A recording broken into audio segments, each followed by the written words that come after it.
Welcome to Standard Chartered India Money Insights, a podcast series that brings you topical insights and local perspectives on India's markets from the experts. Hello everyone, my name is Ravi. Welcome to another edition of our weekly podcast. Global equities extended decline on region-specific developments. US equities trended lower for the second consecutive week, weighed down by rising US bond yields ahead of the US election next week. Heading into the final week of US election campaign, betting markets are favoring former President Trump, giving him an estimated 60% chance of winning the White House. However, opinion polls show that Trump and Democrat candidate Harris are locked in a tight race within the margin of error. As such, the uncertainty around the outcome remains high. Asian equities recorded a decline across markets, weighed down by Indonesia, Taiwan, and Philippines, with each market recording around 3% decline, while China, Hong Kong, Thailand, and Malaysia were down around 0 to 1%. Most Asian markets saw heavy foreign investor selling, led by Taiwan, which saw an outflow of USD 1.4 billion. Back home, Indian equities recorded gains after 3 consecutive weeks of decline. The Nifty index remained under pressure over the past week amid US election-related uncertainty, weak earnings reported during the week, and continued foreign investor outflows. However, markets gained during the muhurat trading session on the day of Diwali, helping the index post weekly gains.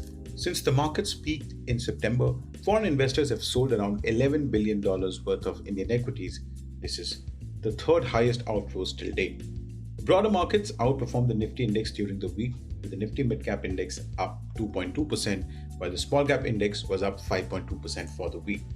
Among sectors, information technology was the worst performing sector, recording a decline of around 4%, while metals, banks, and realty were the best performing sectors. The Indian fixed income market had another volatile week.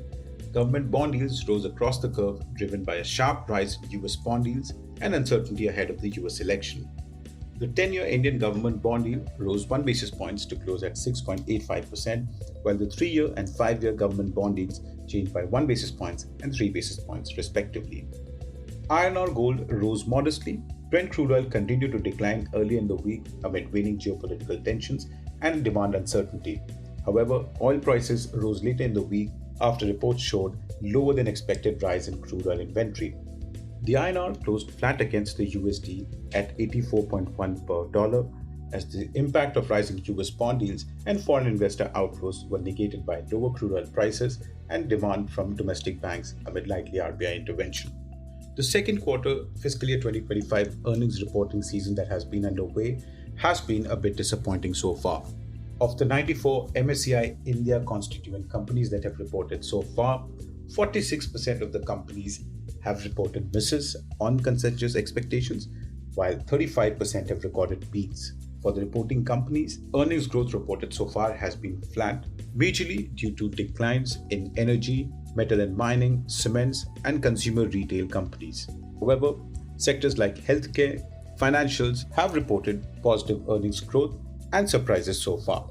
At this point, I'll take a pause and thank you as always for listening. If you enjoyed this podcast, please like and subscribe. Have a great week ahead. Thank you for listening to Standard Chartered India Money Insights. Stay tuned for the latest updates and market trends by subscribing to our podcast. For more information, reach out to your Standard Chartered Relationship Manager or visit www.se.com/in.